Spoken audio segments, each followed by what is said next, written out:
Hi, and welcome to this NET Back to Basics video, focusing today on AQA English Language Paper 1, Question 4. As ever, with all these Back to Basics videos, the idea is that we'll be taking a single question and talking through a simple summary of how to approach it, key points about what you do, how to make it work for you, and that we're going to do it as quickly and as simply as possible.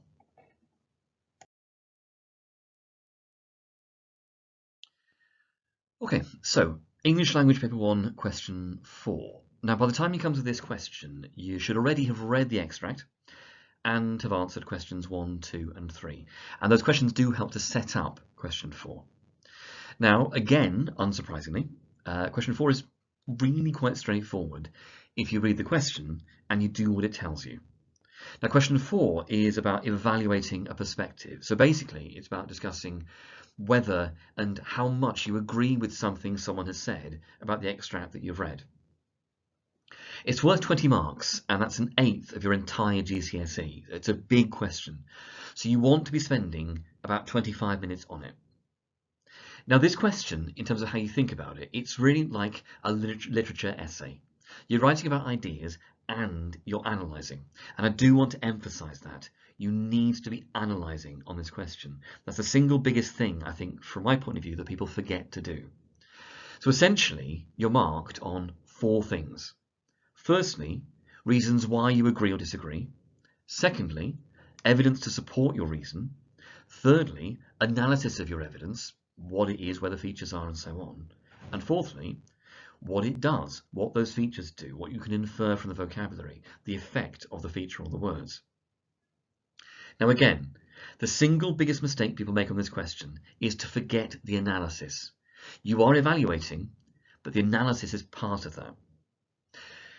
Again, also, in terms of paragraph structure, keep it simple. You're making points, you're backing them up with evidence, and you're analysing that evidence. And you can call that peel, petal, SQI, what, how, why. It's the same thing. Remember, paragraphing is just a way to help you organise your answer. If you're writing a paragraph every 6 to 8 minutes on this question, because they're bigger paragraphs with interpretation and layers of interpretation and so on, you'll probably want to plan for about 3 to 4 paragraphs in total, depending on how fast you write. Now, we're only talking about the end of the text, so it's really important that we keep to the right section. Here, it's lines 23 to the end. There's usually 1 or 2 key words in the statement, so it's those we're really trying to evaluate and explore. Here, I'll be focusing on the adjectives ominous and threatening. Now, the statement is usually right, or at least partially right, so it's almost guaranteed that you're going to want to agree with it.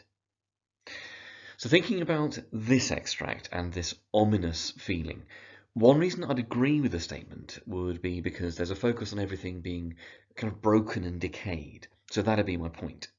I know that because it says process of demolition, broken up, scoops out, and fragments. So that's my evidence. What I'd then do is take those quotations to bits. So I might talk about the semantic field of destruction and how it gives the impression that the past is being broken up, or that maybe the narrator's memories are fragmented. Or equally, I might talk about the noun demolition and the way that it suggests the narrator is perhaps trying to maybe get rid of his past somehow, which might suggest that bad things could happen to Dean when the narrator finds him. Now, for my full answer, I just need to do that 3 to 4 times, which is doable in the time I've got. And what you end up with is essentially as a complete paragraph, something along the lines of, the writer effectively creates an ominous feeling through the decaying setting. There's my point, with houses being broken up, scooped out, and left as fragments by the process of demolition. That's my evidence.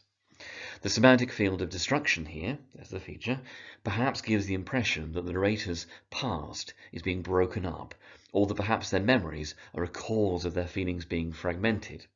That's my explanation. With the noun demolition in particular suggesting that the narrator's return to this place may be a way of getting rid of his past, perhaps foreshadowing something negative that may happen to Dean later in the text when the narrator finds him.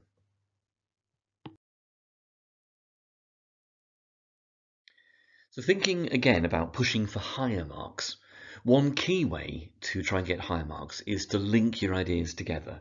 So rather than just writing 3 or 4 paragraphs, which is valid, obviously, using those 3 to 4 paragraphs to build a bigger case, to have a bigger idea that you're trying to argue. Another good idea is to partially agree or partially disagree, to think about why you would and wouldn't agree with the statement, or to offer like an alternative view. It's not that this is wrong, but a better way to put it would be. So here, for example, rather than this being ominous, I might suggest that there's something depressing or even sad about the narrator's loss of his past. Beyond that, it's about the same things you've already been doing. It's more depth, more development, a broader range of interpretations, an additional zoom in on a word or a feature. It's those same kind of things. And that is Language 1 Question 4.